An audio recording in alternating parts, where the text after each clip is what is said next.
Orphan girl draws her family on the wall. Years later, her dream comes true. The soft scratching of chalk against the old blackboard filled the quiet classroom. The girl stood still, her small hand clutching the colorful sticks as she worked. Her strokes were deliberate, her gaze unwavering, as if each line carried a weight far beyond its simple appearance. Maria's blue uniform was slightly faded, and her shoes scuffed at the edges, but she didn't notice. Her world was focused entirely on the figures taking shape before her. One by one, she drew them. A tall man with broad shoulders, his hands outstretched in a protective stance. Beside him, a woman with gentle eyes and flowing hair, her figure slightly tilted as if reaching for the little girl between them. And the girl, she always drew herself smiling. Chalk Maria, with long black hair, wore the brightest colors, her face beaming in stark contrast to her own solemn expression. Maria stepped back to survey her work. The other children in the orphanage often teased her about her drawings, calling them silly. "Why draw something that doesn't exist?" they would say. But for Maria, these figures were more than just chalk. They were hope, love, and something she could never quite explain but always felt deep in her chest. Her gaze lingered on the tall man, his smile faint but warm. She traced his outline with her finger and whispered, "I know you're out there. You just don't know where to look." The bell rang in the distance, and the spell of the moment broke. Maria sighed, placing the chalk back into the box. As she turned to leave, she glanced at her drawings once more, as if committing them to memory. They would stay on the wall for a few days, maybe a week, until someone came and erased them. By then, she would have already drawn a new version, a little better, a little closer to the family she imagined. The dining hall buzzed with the sounds of clinking plates and children's laughter, but Maria sat quietly at the edge of the long wooden table. The food was the same as always: bread, soup, and a small piece of fruit. Maria picked at her bread, her mind still on the blackboard and her drawings. She didn't hear the matron calling her name until a hand lightly touched her shoulder. "Maria, dear, are you all right?" Miss Clara's kind face appeared in front of her, concern etched in her warm brown eyes. Maria nodded quickly. "I'm fine, Miss Clara." Miss Clara crouched down, her long skirt pooling around her. "You've been awfully quiet today. Is there something you want to talk about?" Maria shook her head, but her gaze betrayed her thoughts. Miss Clara had seen that look many times before. She glanced at Maria's half-eaten plate and sighed softly. "You've been drawing again, haven't you?" Maria's eyes darted up in surprise. "How did you know? You always get that faraway look afterward. Like you've left the room and gone somewhere only you can see." Miss Clara offered a gentle smile. "Your drawings are beautiful, Maria. They really are. But you can talk to me, you know. About anything." Maria hesitated, her fingers tracing the edge of her plate. Do you think they'll ever come for me?" Miss Clara's heart ached. She had been at the orphanage long enough to know how to tread lightly around such fragile questions. "I think the world has a way of surprising us," she said carefully. "Sometimes things happen when we least expect them." Maria nodded, though she didn't look convinced. She wanted to believe Miss Clara's words, but each year that passed without her family finding her made it harder. She pushed her plate away and stood up. "I'm not hungry anymore." Miss Clara didn't stop her. She watched as Maria left the dining hall, her small figure disappearing down the corridor. She knew the girl would be back at the blackboard soon, drawing her family again. Maria wandered outside, the evening sun casting a golden glow over the orphanage courtyard. She sat on the steps, her knees pulled to her chest. The other children ran around, playing games and laughing, but Maria stayed where she was, her gaze fixed on the horizon. The distant hum of a car engine broke her trance, and she looked up to see a sleek black car pulling into the orphanage driveway. Visitors were rare, and they always brought a ripple of excitement. A man and a woman stepped out of the car, both dressed elegantly. The woman held a bouquet of flowers, and the man adjusted his tie as they approached the main building. Maria's heart skipped a beat. Could this be it? Could they be here for her? She didn't dare move. She watched from her spot on the steps as Miss Clara greeted the couple, shaking their hands and leading them inside. The door closed behind them, and the courtyard grew quiet again. Maria let out a breath she didn't realize she had been holding. Don't get your hopes up, she muttered to herself, trying to push down the flutter of emotions rising in her chest. But a part of her couldn't help wondering. If Maria sat on the steps for what felt like hours, though in reality, only a short time had passed. The evening air was cool, and the other children were starting to filter back inside, their laughter and footsteps fading into the building. Maria, however, stayed rooted in place, her eyes fixed on the heavy wooden door that the couple had entered. It wasn't unusual for visitors to come to the orphanage. Some came to adopt, others were donors or volunteers. But Maria couldn't shake the feeling that these two were different. The way the woman's gaze softened as she looked at the building, the way the man hesitated before stepping through the door, it felt deliberate, purposeful.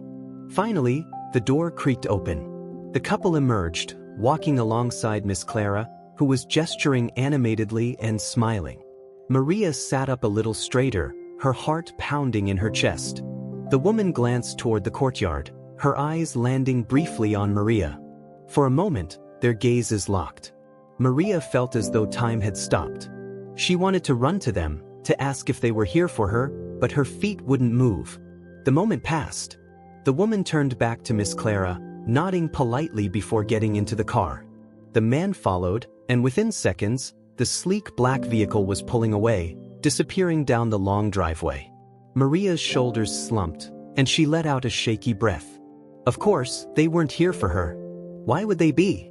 She stood and dusted off her skirt, trying to shake off the sinking feeling in her chest. The sound of Miss Clara's footsteps behind her made her turn. "Maria," Miss Clara said gently, her voice carrying that same tone she used when comforting upset children. "I saw you watching." Maria didn't respond. She kicked a pebble with the tip of her shoe, keeping her gaze on the ground. Miss Clara sat down beside her on the steps, smoothing her skirt as she did. They were a lovely couple. They're looking to adopt. Maria glanced up, hope flickering in her eyes. "Did they say anything about me?" Miss Clara hesitated, and that pause was all Maria needed to know the answer. She looked away quickly, blinking hard to keep the tears at bay. "It's fine," she said, her voice barely above a whisper. "I wasn't expecting anything." Miss Clara reached out and placed a hand on Maria's shoulder. "Maria, I know it's hard. Waiting, it's exhausting, isn't it?" Maria nodded, swallowing the lump in her throat. "It's like I'm invisible. Like no one even sees me." "Oh, Maria," Miss Clara said softly. "You're not invisible. You're one of the brightest lights in this whole place. Anyone who takes the time to know you can see that." Maria looked up at her, her big brown eyes filled with a mixture of sadness and yearning. "Then why doesn't anyone pick me?" Miss Clara opened her mouth to respond, but no words came. What could she say? She wanted to promise Maria that her family would come, that everything would work out. But she knew better than to make promises she couldn't keep. Instead, she pulled Maria into a gentle hug. "You're special, Maria. Don't ever forget that." The next morning, Maria was back at the blackboard. This time, she was adding new details to her family. The tall man now had a briefcase, and the woman wore a necklace with a heart-shaped pendant. Maria wasn't sure where these details came from, she just felt like they belonged.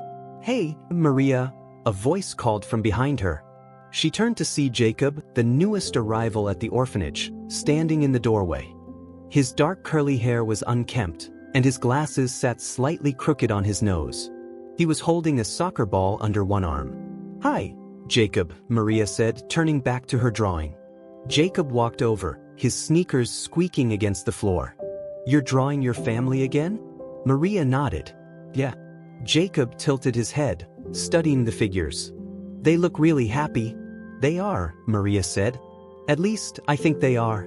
Jacob leaned against the wall, watching her work. "Why do you draw them all the time?" Maria paused, the piece of chalk hovering above the blackboard. Because it makes me feel like they're real. Like they're out there somewhere, waiting for me." Jacob was quiet for a moment. Then he said, "Do you think they're looking for you too?" Maria turned to him, her eyes wide. "Do you think they are?" Jacob shrugged. "I don't know. But maybe. I mean, if you're drawing them, maybe they're thinking about you, too." Maria smiled faintly. "I like that idea."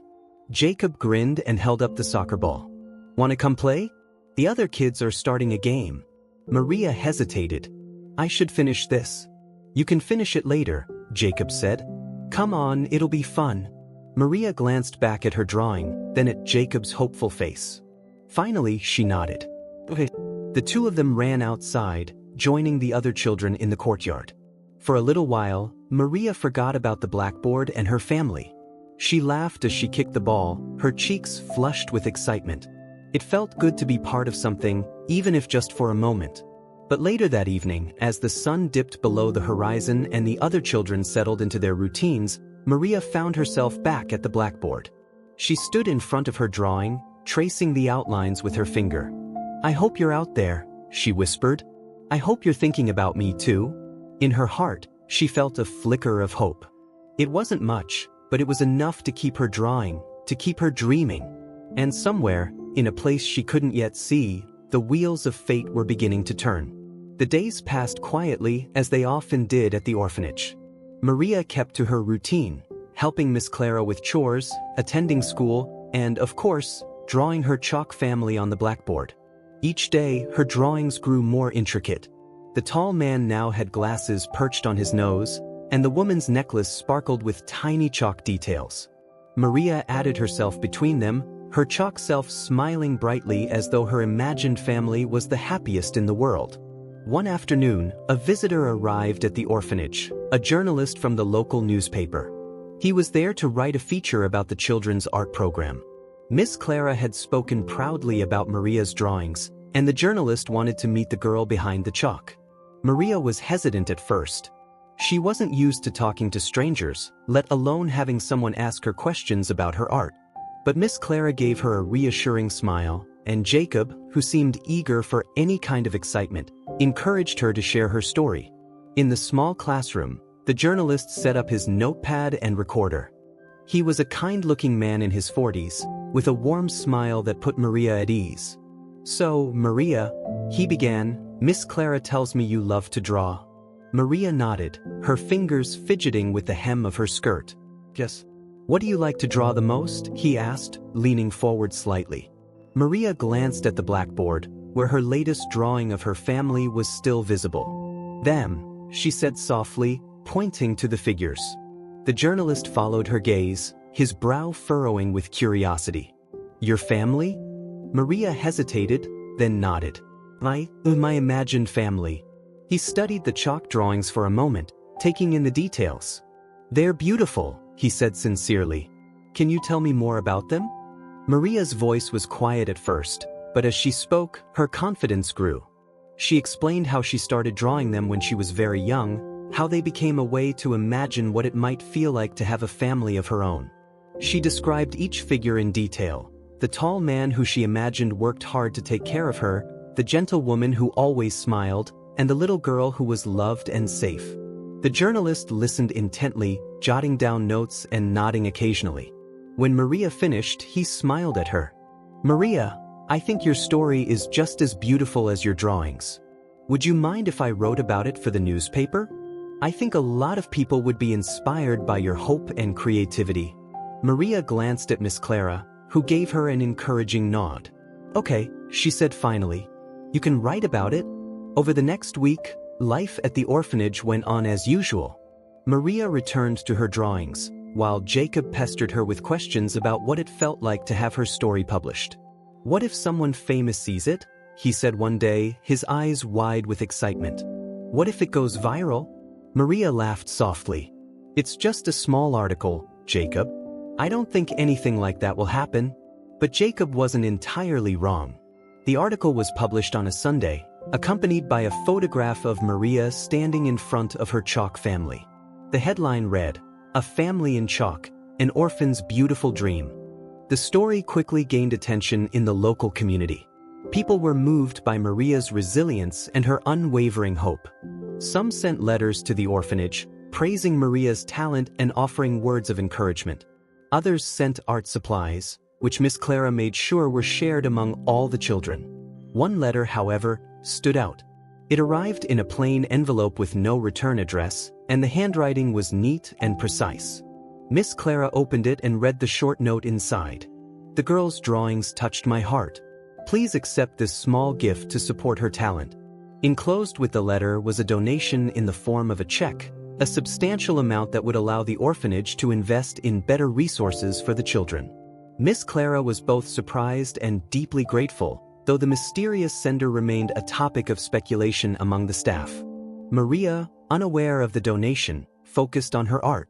She began experimenting with different materials, using colored chalk to bring her drawings to life in new ways. Her family grew more vivid with each passing day, their smiles seeming to leap off the blackboard. One evening, as Maria was finishing a new drawing, Miss Clara entered the classroom. "Maria," she said gently, "there's someone here who wants to meet you." Maria turned, her brow furrowing. "Who?" Miss Clara smiled mysteriously. "Come and see." Curiosity piqued, Maria followed Miss Clara to the front parlor. Sitting on the sofa was a man she didn't recognize. He was in his late 30s, with kind eyes and a neatly trimmed beard. He wore a simple shirt and jeans, and his posture was relaxed, though there was a hint of nervousness in the way he tapped his fingers on his knee. When the man saw Maria, he stood and smiled. "Hello," he said. "You must be Maria." Maria nodded cautiously, glancing at Miss Clara for reassurance. "This is Daniel," Miss Clara said. "He saw the article about your drawings and wanted to visit."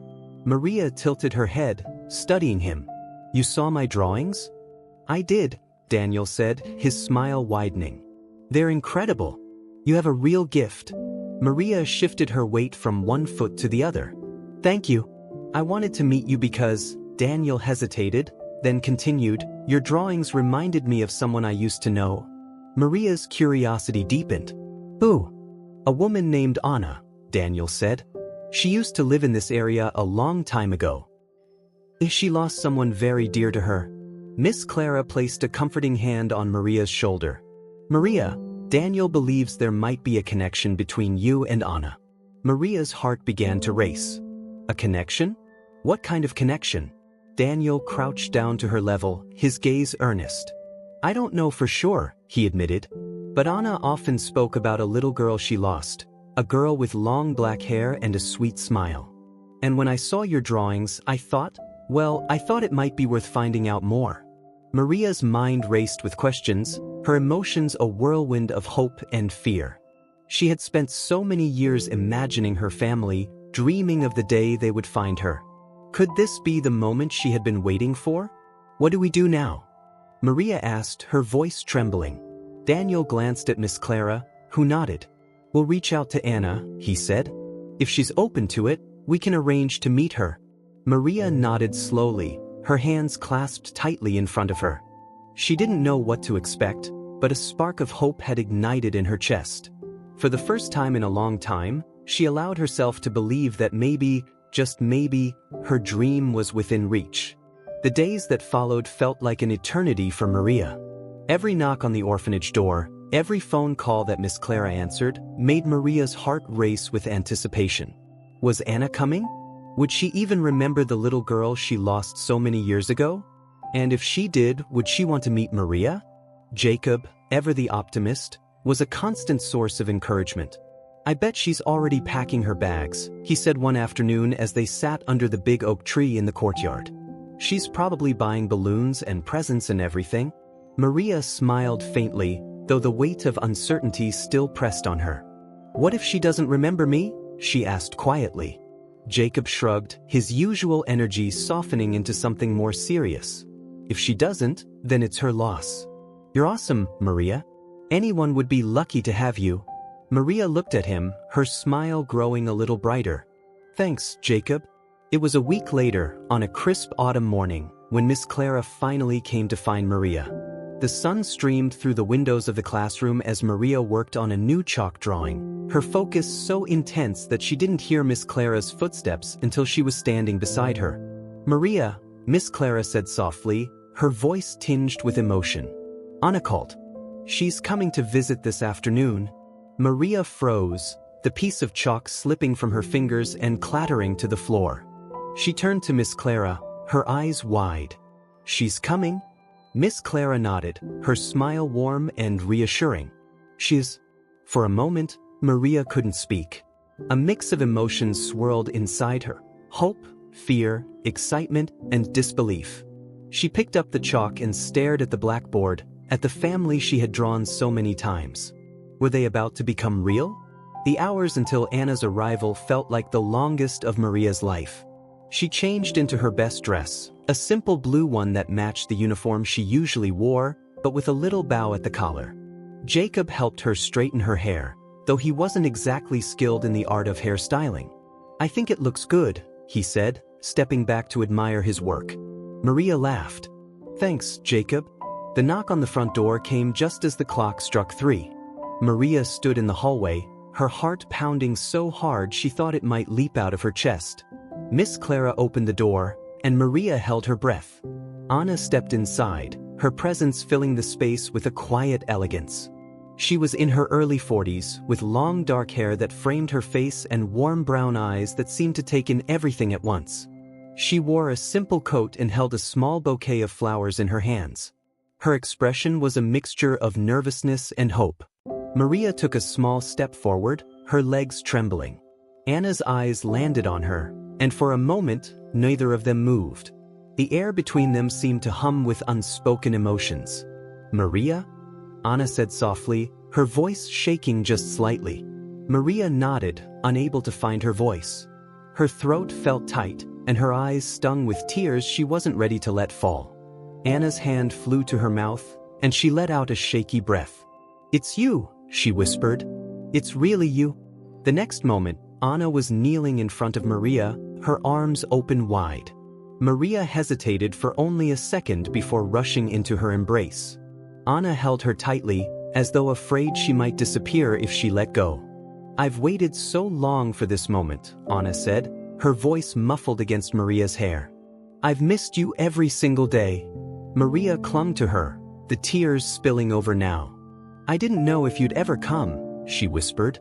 "I didn't know if you even remembered me." Anna pulled back just enough to look at her, her hands gently cupping Maria's face. "How could I ever forget you?" she said, her voice full of emotion. "You've been in my heart every moment since the day I lost you." Miss Clara, watching from the side, wiped away a tear of her own. She stepped forward, placing a comforting hand on Anna's shoulder. "Why don't we sit down? There's so much to talk about." Anna nodded, and the three of them moved to the parlor. Maria sat beside Anna on the sofa, their hands still clasped tightly together, as though neither of them could bear to let go. Anna took a deep breath, her eyes never leaving Maria's face. "I need to tell you what happened," she began. "Why I wasn't there to raise you." Maria nodded, her gaze steady. "I want to know." Anna's voice trembled as she spoke. "When you were just a baby, I was in a very bad place.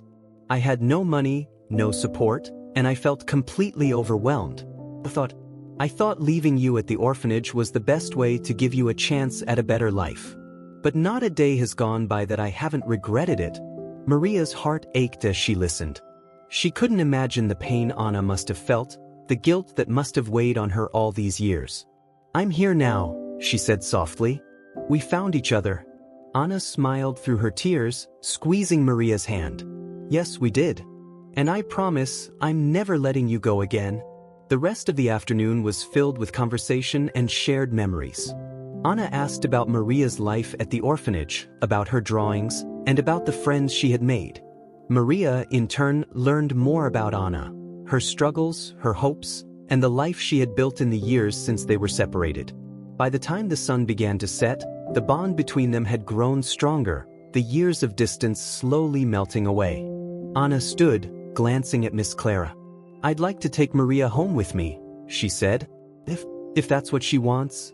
Maria looked at Miss Clara, then at Anna.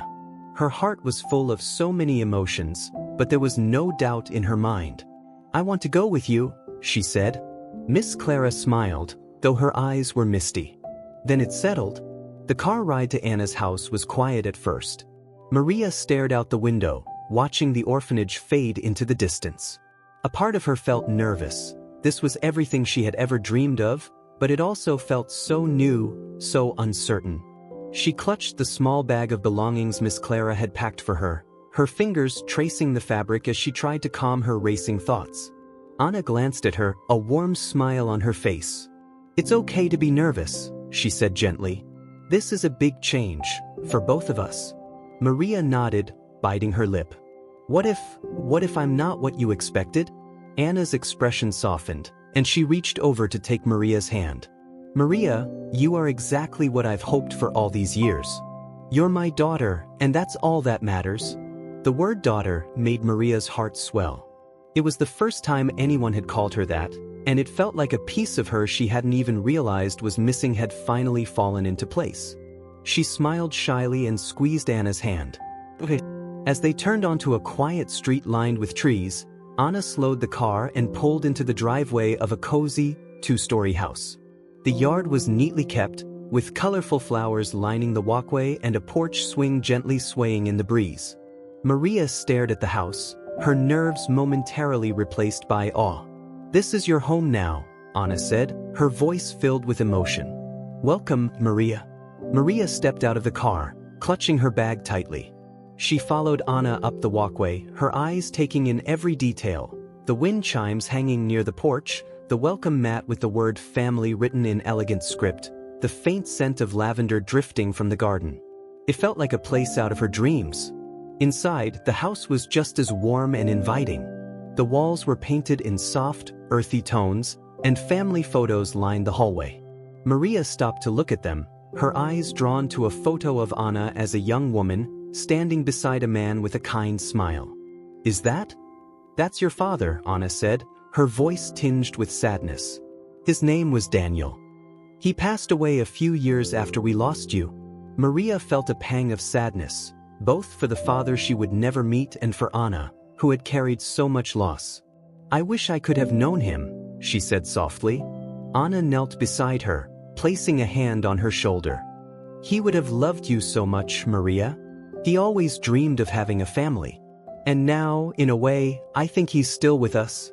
Maria nodded, her gaze lingering on the photo. I'll try to make him proud. Anna smiled, her eyes glistening with tears. You already do. The rest of the evening was a whirlwind of introductions to Maria's new life. Anna showed her around the house, pointing out the little details that made it feel like home. The jar of cookies on the kitchen counter, the bookshelf filled with novels and photo albums, the quilt draped over the couch that Anna had made herself. Every corner of the house seemed to hold a story, and Maria found herself captivated by it all. Finally, Anna led Maria upstairs to her new room. The door creaked open to reveal a cozy space painted in soft lavender. A bed with a fluffy comforter sat against one wall, and a desk with art supplies neatly arranged on it stood by the window. A small shelf held a few books and a framed photo of Anna holding a baby wrapped in a blanket.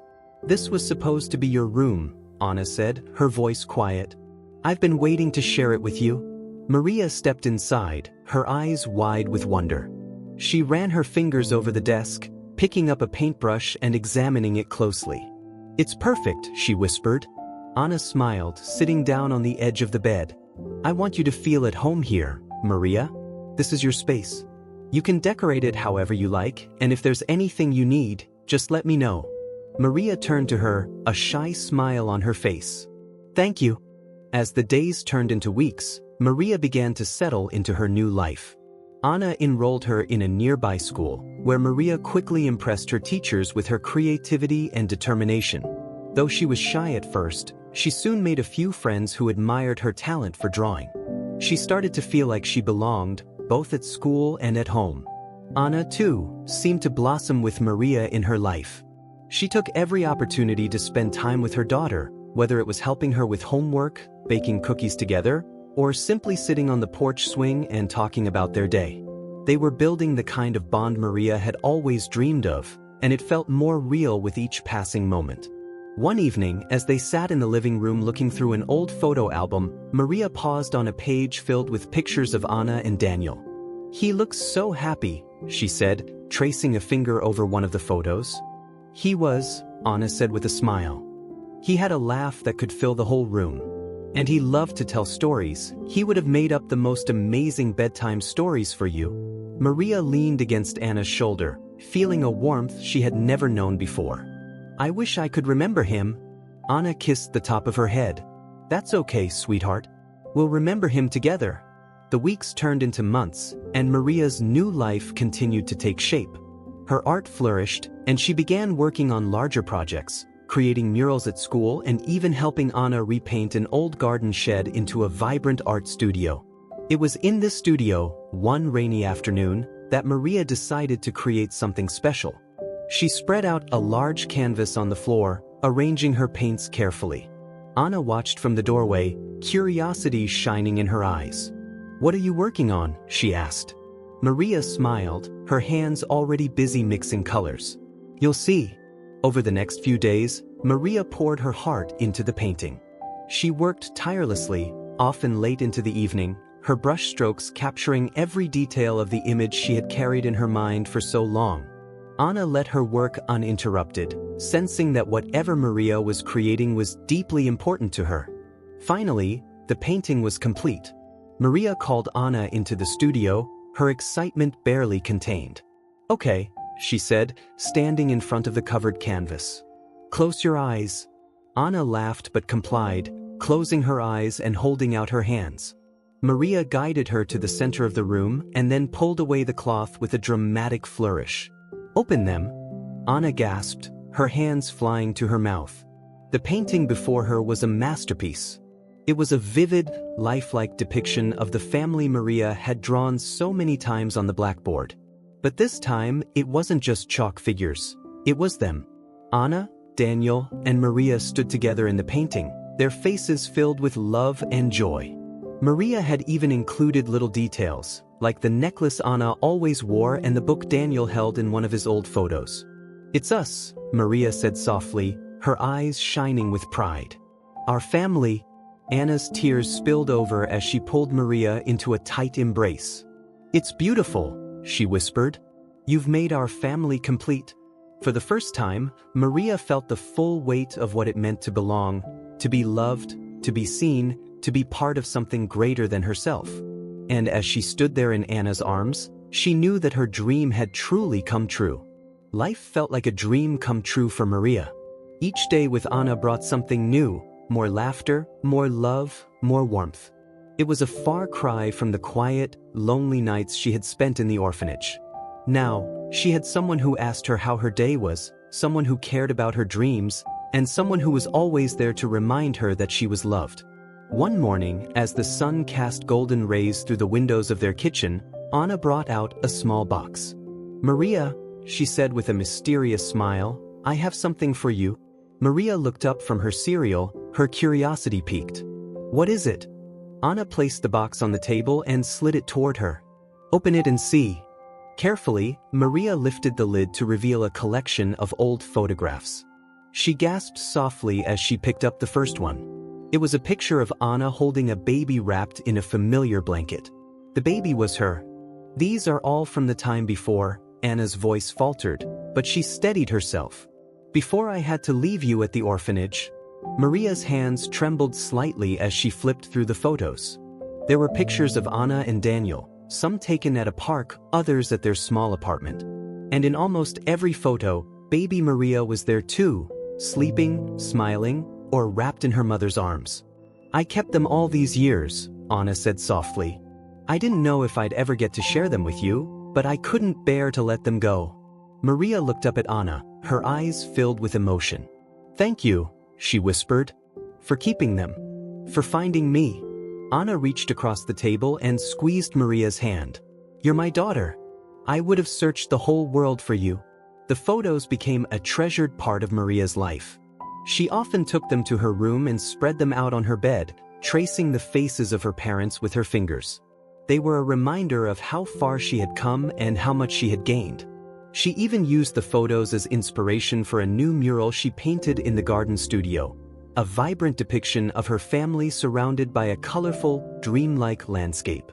One day, as Maria was working on the mural, Anna came into the studio carrying a stack of papers. "Maria," she said, her tone both serious and hopeful. "I've been thinking about something, and I wanted to talk to you about it." Maria put down her paintbrush and turned to Anna. "What is it?" Anna sat beside her, placing the papers on the table. "I've been looking into adoption. Officially. I want to make it legal, so that you'll never have to worry about losing your family again." Maria's breath caught in her throat. You mean, you want to adopt me? Anna smiled, her eyes shining with love. If that's what you want, too. For a moment, Maria couldn't speak. She had spent so many years longing for a family, and now, the thought of being officially adopted by Anna felt like the final piece of the puzzle falling into place. She threw her arms around Anna, hugging her tightly. Yes, she said, her voice muffled against Anna's shoulder. Yes, I want that. The adoption process was a journey in itself, filled with paperwork, interviews, and visits from social workers. But Anna approached it with unwavering determination, and Maria found herself feeling more secure with each step. She even started keeping a journal, recording her thoughts and feelings as they prepared for the final court hearing. I feel like I'm finally becoming who I'm meant to be, she wrote one evening. I have a mom who loves me, a home where I belong, and dreams that feel closer than ever.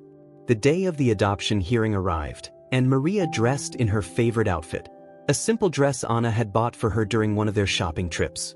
Anna wore a similar dress, and they both laughed at how they matched. It's perfect, Anna said, smoothing Maria's hair. You look beautiful. The courthouse was a big, intimidating building, but Maria felt a sense of calm as she walked inside with Anna by her side. The hearing itself was brief but emotional. The judge, a kind-faced woman with glasses perched on the edge of her nose, asked Maria a few questions about her life with Anna. Do you feel loved in your home? The judge asked. Maria nodded firmly. Yes, more than I ever thought possible. And do you want Anna to be your legal mother? Maria smiled, her voice steady and sure. Yes. The judge's gavel came down with a soft tap. Then it's decided. Maria, from this day forward, Anna is your legal mother. Tears streamed down Maria's face as she turned to Anna, who was already reaching for her. They hugged tightly, their emotions spilling over as they realized the significance of the moment. Anna whispered in Maria's ear, "You've always been my daughter. Now the world knows it too." As they left the courthouse, hand in hand, Maria felt lighter than she ever had before. The weight of uncertainty that had followed her for so many years was gone, replaced by a sense of belonging she had only ever dreamed of. That evening, they celebrated with a small party at home. Jacob came over, bringing a homemade card he had drawn for Maria. "Welcome to the family," it said, with a picture of Maria and Anna standing together. "You're officially stuck with me now," Jacob teased, grinning. Maria laughed, the sound full of joy. "I wouldn't have it any other way." The days that followed were some of the happiest of Maria's life. She threw herself into her art, creating paintings and murals that reflected the love and happiness she now felt. She even started teaching an art class for children at the local community center, sharing her passion with others and inspiring them to express themselves. One afternoon, as Maria was finishing a lesson, she noticed a young girl lingering by the door. The girl was shy, her gaze fixed on the floor as she clutched a small notebook to her chest. "Hi," Maria said gently. "What's your name?" The girl looked up, her eyes wide with curiosity. "Sophia," she said softly. Maria knelt down to her level, offering a warm smile. "Do you like to draw, Sophia?" The girl nodded, holding out her notebook. Maria opened it to reveal pages filled with colorful sketches, flowers, animals, and even a few people. "These are amazing," Maria said sincerely. "You're really talented." Sophia's face lit up with pride. "Do you think I could be an artist one day?" Maria placed a hand on her shoulder. "I know you can. And I'd love to help you get there." As Sophia beamed, Maria felt a sense of fulfillment unlike anything she had ever experienced. She had come so far, from the lonely girl drawing chalk families on the blackboard to someone who could inspire others to dream big. And she knew that her journey was only just beginning. That evening, as Maria sat in her garden studio, she started a new painting. This one was different from the others. It wasn't just about her family or her dreams. It was about all the people who had touched her life and helped her find her way. As she worked, she thought about Miss Clara, Jacob, Anna, and even Sophia. Each brushstroke was a tribute to them, a testament to the power of love and hope. When she finished, she stepped back to admire the painting. It was a sprawling, colorful masterpiece, filled with faces and places that told her story. In the center stood her family, Anna, Daniel, and herself, surrounded by the people who had shaped her journey. Above them, the words "Dreams Come True" were written in bold, vibrant letters. Maria smiled, her heart full. She knew that life would still have its challenges, but she also knew that she was strong enough to face them. With her family by her side and her art to guide her, she was ready for whatever came next. And as she turned off the lights in the studio and walked back into the warmth of her home, she felt a deep sense of peace. She was no longer the girl waiting for a family. She was Maria, a daughter, an artist, and a dreamer whose dreams had finally come true. Life settled into a beautiful rhythm for Maria. Her days were filled with school, painting, and the quiet joy of sharing her life with Anna. Every morning started with the smell of coffee brewing in the kitchen and the soft shuffle of Anna preparing breakfast. They would eat together, chatting about their plans for the day, and Maria often felt a warmth in her heart that still surprised her. This was what a family felt like. Maria continued to work on her murals and help at the community center. Her art had become her voice, a way to tell her story and connect with others. Sophia, the shy girl from her art class, became one of her favorite students. Each week, Sophia grew bolder, her sketches more confident. Maria could see a younger version of herself in Sophia, a girl searching for a way to express her dreams and find her place in the world. One afternoon, as Maria cleaned up after class, Sophia approached her, clutching a piece of paper. "Miss Maria," she said softly. Maria turned, smiling at the girl. "Yes, Sophia?" Sophia held out the paper. "I made this for you." Maria took the paper and unfolded it carefully. Her breath caught as she saw the drawing. It was a colorful sketch of Maria and Anna standing together, holding hands, with the words "my teacher" and her mom written in neat, careful letters at the bottom. Tears stung Maria's eyes as she looked at Sophia. "This is beautiful," she said. "Thank you so much." Sophia beamed. "You're my favorite teacher. I want to be like you when I grow up." Maria knelt down and hugged Sophia tightly. "You're going to be amazing, Sophia. I know it." Moments like these reminded Maria of how far she had come. She thought often about her time at the orphanage, about the countless nights she had spent wondering if she would ever belong somewhere. Now, she had not only found her place but was helping others find theirs too. Back at home, Anna was busily organizing a fundraiser for the community center. She had taken to her new role as Maria's mom with boundless energy, channeling her love into projects that supported both Maria and the children she worked with. The fundraiser was a family affair, with Maria helping to design posters and decorations. One evening, as they sat in the living room putting the finishing touches on the plans, Anna glanced at Maria and smiled. "Do you know what tomorrow is?" Maria tilted her head, thinking, "Tomorrow?" Anna leaned forward, her smile widening. "It's been 1 year since we found each other." Maria's eyes widened. "It has?" Anna nodded. "I was thinking we could do something special to celebrate. Just the two of us." Maria felt a swell of emotion. "I'd love that." The next day, Anna surprised Maria with a trip to a nearby lake. It was a place Anna had often visited with Daniel, and she wanted to share it with Maria. The lake was surrounded by tall trees that swayed gently in the breeze, their leaves shimmering in the sunlight. The water sparkled like diamonds, and a small wooden dock extended out into the still surface. They spent the day paddling a small boat, laughing as they tried to steer it in a straight line. Anna brought a picnic basket filled with sandwiches, fruit, and Maria's favorite cookies. They sat on a blanket by the shore, talking about everything and nothing, their bond growing even deeper. As the sun dipped lower in the sky, painting the lake in hues of orange and pink, Maria turned to Anna. "Do you think Dad would have liked me?" she asked quietly. Anna's expression softened, and she reached out to tuck a strand of Maria's hair behind her ear. "He would have adored you, Maria. He always wanted a little girl, and he would have been so proud of the person you've become." Maria smiled, her heart full. "I hope he knows how much you've done for me. For both of us." Anna squeezed her hand. "I think he does." That evening, as they drove home, Maria felt a sense of peace she hadn't known was possible. She leaned her head against the window, watching the trees blur past, and thought about how lucky she was. For the first time in her life, She didn't feel like she was waiting for something. She had everything she needed. But life, as Maria knew, was never without its challenges. A few weeks later, Anna received a call that shook their little world. It was from a man named Thomas, an old friend of Daniel's. He had read about Maria's story in the local paper and wanted to meet her.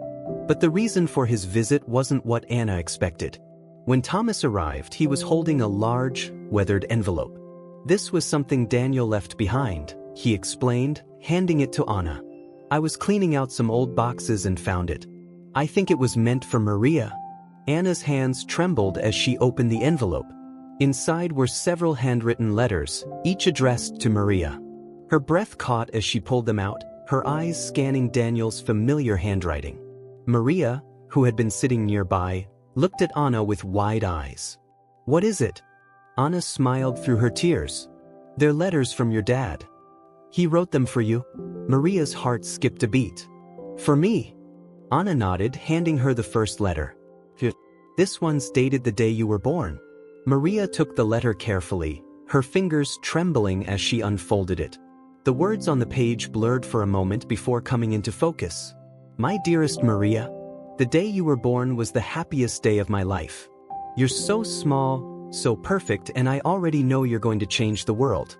I can't wait to watch you grow and see the amazing person you'll become. I love you more than words can say. Maria pressed the letter to her chest, her tears falling freely. He wrote this for me. Anna placed a comforting hand on her shoulder. There are more, sweetheart. He wrote them for different moments in your life. Your first day of school, your first heartbreak, even your wedding day.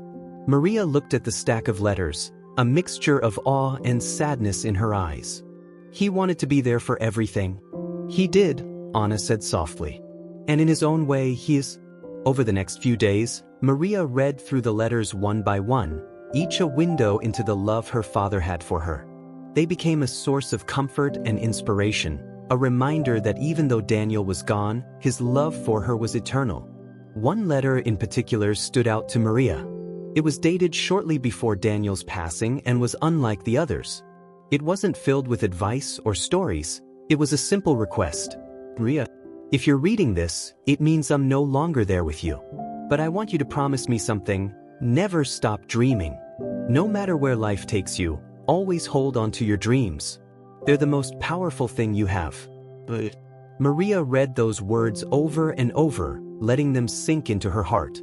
She thought about her own journey, from the little girl drawing chalk families on the orphanage wall to the young artist who had found her real family. Her dreams had carried her through so much, and now, they felt more important than ever. Inspired by her father's words, Maria decided to take her art to the next level. She applied for a scholarship to a prestigious art school in the city, pouring her heart into her application. Anna was her biggest cheerleader, helping her prepare and encouraging her every step of the way. The day the acceptance letter arrived was one Maria would never forget. She opened the envelope with trembling hands, Anna standing beside her, and let out a gasp of disbelief. I got in, she whispered. Then louder, I got in. Anna pulled her into a tight hug, both of them laughing and crying at the same time. I'm so proud of you, Anna said. You've worked so hard and you deserve this. As Maria held the letter close, she felt a surge of gratitude, for Anna, for Daniel, and for the journey that had brought her here.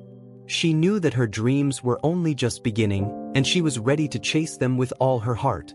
And as she stood in the warm glow of her home, surrounded by love and support, she knew one thing for certain: dreams didn't just come true, they grew, flourished, and became something even more beautiful than she had ever imagined.